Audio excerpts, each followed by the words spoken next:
Hello and welcome to our Coin Lady channel. The SEC and Ripple appear to be in a position to settle this conflict. In this video, we go over the most current court document related to this case. I need to review that document in detail. More importantly, though, I'd like to detail why I think the Hinman emails will be kept under wraps until after this litigation is settled. Also, in the midst of some crazy developments, Ripple has made some significant statements in the past week.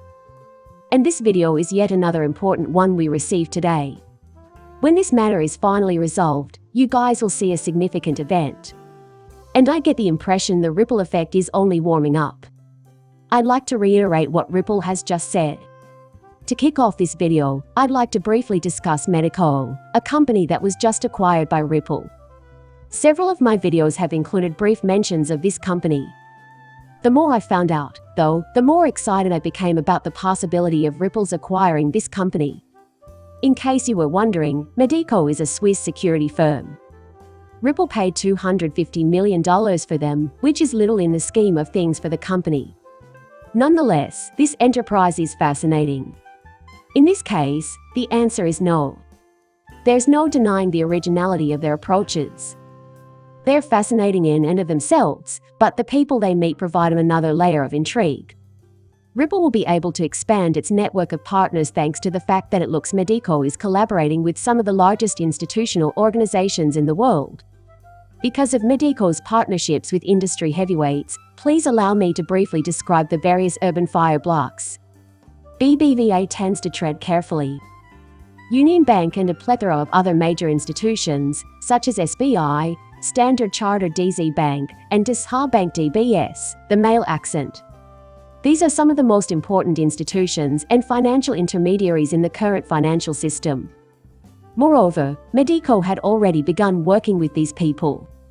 So, Medico just released a Ripple. Ripple can now easily access these highly influential organizations.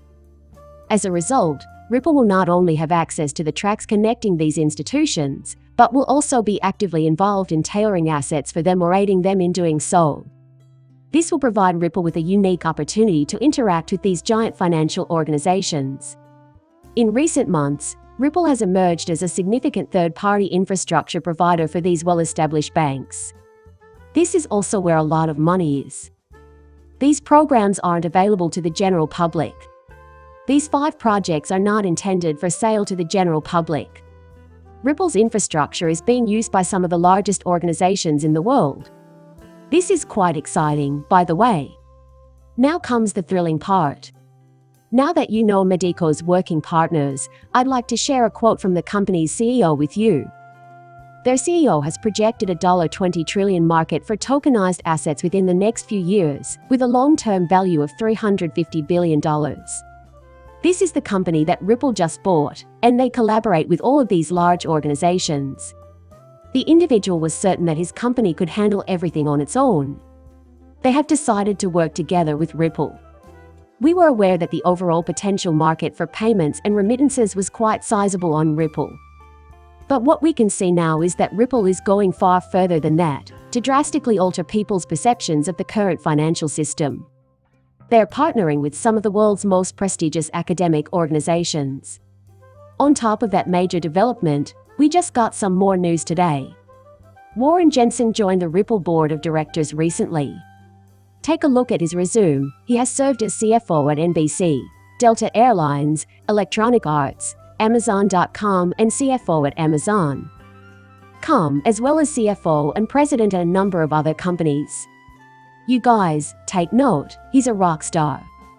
He normally would visit Ripple right now, but he's thinking, oh, well, I'm kind of scared about this SEC issue, so he's staying away. I have my doubts about how likely they are to win this lawsuit. Don't even expect this person to accept a high-paying employment at Ripple, guys. Instead, he's heading there because he believes the company will soon disrupt the banking industry in significant ways. He sees the potential for this business to alter history. That's why he's on his way to meet with Ripple and the board right now. This guy has ties to every company we listed. He'll then go back to Amazon, NBC, and Delta and tell them they need to rethink how they handle money so they aren't waiting around for payments to clear through the slow-moving SWIFT system for 6 days. Why don't you check out this innovative software firm where we can send massive quantities of money throughout the world for the cost of a few cents? Those people are the ones who can change. Easy landing for Ripple. And they're doing it because they're making radical changes to the current financial system. Wow, the past several days have been great for Ripple. They brought on board Medico first, and now this man. How this business manages to attract such a massive following is beyond me. Because of this, I can't help but support XRP. I don't care if no one takes my little project seriously at first. In other words, guys, Ripple isn't just a little cryptocurrency project, and that's why it's getting so much coverage. Interesting new filing in the SEC lawsuit including the Ripple effect. That's why I'd like to have that conversation right away. As you probably already know, Judge Torres has ordered the release of the Bill Hinman Ethereum free pass emails to the public, and the SEC has 21 days to make any required redactions. The meeting between Ripple and the SEC that took place today essentially resulted in the extension of that deadline.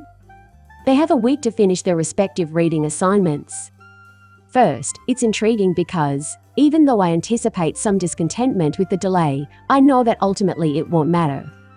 The first reason why this isn't a huge setback is because it effectively eliminates the possibility of an appeal to the SEC. If the SEC needs more time to redact these documents, it indicates they will not challenge the verdict, which is a major triumph. I don't know exactly how long it would have taken to file an appeal, but it would have been more than 7 days. The fact that the SEC is really complying with the judge's orders instead of seeking to undermine them makes the minor delay ultimately worthwhile. Given that the extension is only for 7 days, this is a major triumph. However, it appears that we will find out within the next 24 days if these emails are released to the public. In my opinion, these emails will not be released to the general public. The SEC appears to have fought hard to keep these materials hidden, therefore I highly doubt they will ever be made public. The real reason they're pushing back the redaction deadline, in my opinion, is so that they may get together and try to work out a compromise once more. The SEC had previously hoped that a judge would grant a protection order banning the public from reading the hem and emails even if they were turned up to the court. If this were to happen, it wouldn't be the end of the world for the SEC. Yes, Ripple did read those emails. This is a big deal, obviously. Ripple probably knew all that was in those emails. Since the public won't know how terrible the emails were unless they become public knowledge, the SEC won't have a public relations problem as long as they remain hidden. However, it was just recently decided that the public will have access to these records. This may indicate a shift in the SEC's methodology. This may put them under even more pressure to settle the matter. I want to show you that some individuals like John Deaton because I think that this is important. I don't see a way out of this situation. The question is how Gary Gensler could say, oh, XRP in particular is not a security. However, we will continue our legal action against Coinbase because their other tokens are in fact securities. John Deaton predicted earlier today that the lawsuit would not be resolved amicably. There's a simple answer to that question in my mind. Simply put, I find XRP to be very dissimilar to the majority of the coins listed on Coinbase. Coinbase lists a large number of cryptocurrencies with market caps of less than $100 million, many of which are rarely used. Each of these coins is a meme. They look like securities, in fact. To state my case, XRP is completely separate. Basically, XRP is useful for a wide variety of international banks and other financial institutions. They have no intention of making a killing off of it. They aren't just blindly throwing cash at worthless, foolish businesses.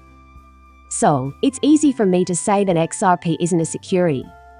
Sometimes the rest of the cryptocurrency industry can ignore it. Although it might be argued that Coinbase should add additional cryptocurrencies.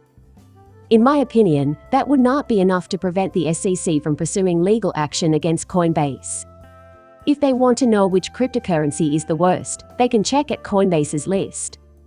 I've seen some terrible ones and thought, what the heck is K thinking with this $8 million market cap idea? It's so different from XRP. I know John D. has his reasons for disagreeing with me on this one, and I'm aware that they may differ from mine.